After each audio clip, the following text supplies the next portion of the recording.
धन्यवाद. पूर्वी 2 आठवड्यात चौथ्यांदा इंधन दरवाढ झाली आहे आणि ही वाढ शेवटची असं म्हणणं सुद्धा खोटं ठरण्याची जास्त शक्यता आहे.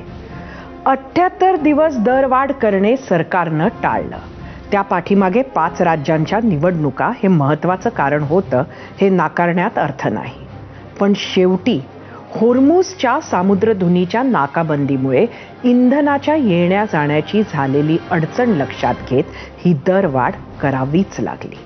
आता केंद्र सरकारचा दावा आहे की जगातील इतर अनेक देशात किमतींमध्ये जो परिणाम झालाय त्या तुलनेत भारताची परिस्थिती खूप चांगली आहे.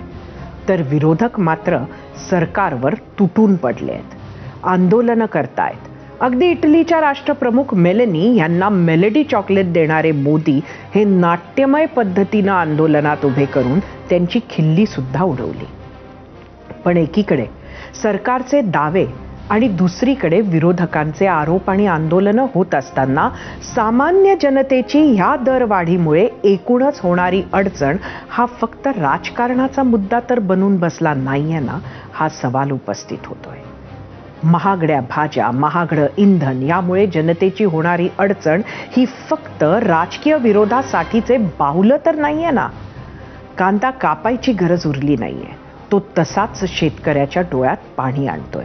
पण ते अश्रू फक्त राजकारणाचं शस्त्र तर बनत नाहीये ना.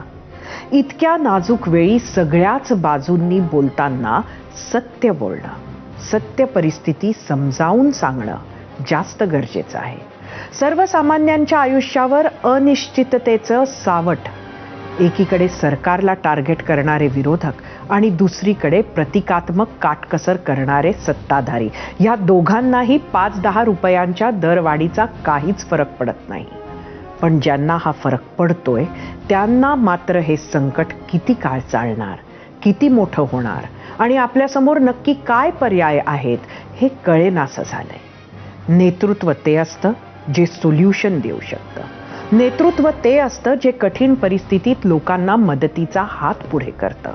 नेतृत्व ते असतं जे लोकांना अडचणींना खंबीरपणे सामोरं जायला शिकवतं. फक्त राजकारण करणं म्हणजे नेतृत्व नाही.